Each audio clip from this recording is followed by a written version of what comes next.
जनसंवाद न्यूज, सत्य आणि विश्वासाची बातमी। उल्हासनगर शहरात एकाच नंबरच्या 2 रिक्षा फिरत असल्याचं वाहतूक पोलिसांच्या निदर्शनास आल्याने पोलिसांनी बनावट नंबर लावणाऱ्या रिक्षा चालकावर गुन्हा दाखल केलाय। वाहतूक पोलीस समाधान गरुड हे शहरात गस्त घालत असताना त्यांना 2 रिक्षा एकाच नंबरच्या आढळून आल्या। तात्काळ वाहतूक पोलीस ठाण्यात नेऊन रिक्षाचा खरा मालक कोण याचा तपास लावून बनावट नंबर धारण करणाऱ्या रिक्षा चालकावर गुन्हा दाखल केलाय। पोलिसांनी दंड वसूल करण्याच्या भीतीपोटी भलत्याच व्यक्तीच्या नावावर चलन जावं या हेतूने असं सुरू असल्याचं वाहतूक पोलीस निरीक्षक यांनी सांगितलंय।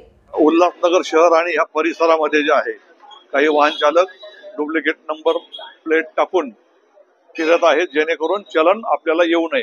ट्रॅफिक पोलिसांनी केस केली तर चलन ओरिजिनलला जातं आणि डुप्लिकेट वाला तसाच राहतो। तर त्याच्यासाठी आमचं ड्राईव्ह चालू आहे। आम्ही वेळोवेळी चेक करत राहतो। आमचे स्टाफचे समाधान गरुड पोलीस हवालदार हे आज उल्हासनगरमध्ये चेकिंग करत असताना त्यांना एकाच नंबरच्या 2 रिक्षा दिसून आल्या। त्यांनी दोघांचे कागदपत्र चेक केले। त्यावेळेस ही जी रिक्षा आहे ही ओरिजिनल नंबरची आहे आणि ही जी रिक्षा आहे ही डुप्लिकेट नंबर त्यांनी लावून घेतलेला आहे। हिचा नंबर वेगळाच आहे। हे मिळून आल्यानंतर त्यांनी इथं आणलं आणि आम्ही त्यांचं व्हेरिफिकेशन केलं। ज्याने डुप्लिकेट नंबर प्लेट लावलेला आहे त्याच्यावर पोलीस स्टेशनला आम्ही गुन्हा दाखल करायची प्रक्रिया चालू केलेली आहे। हे जी ओरिजिनल आहे रिक्षा त्याचे चालक जे आहेत त्यांना पोलीस स्टेशनला फिर्याद देण्यासाठी आम्ही घेऊन गेलो।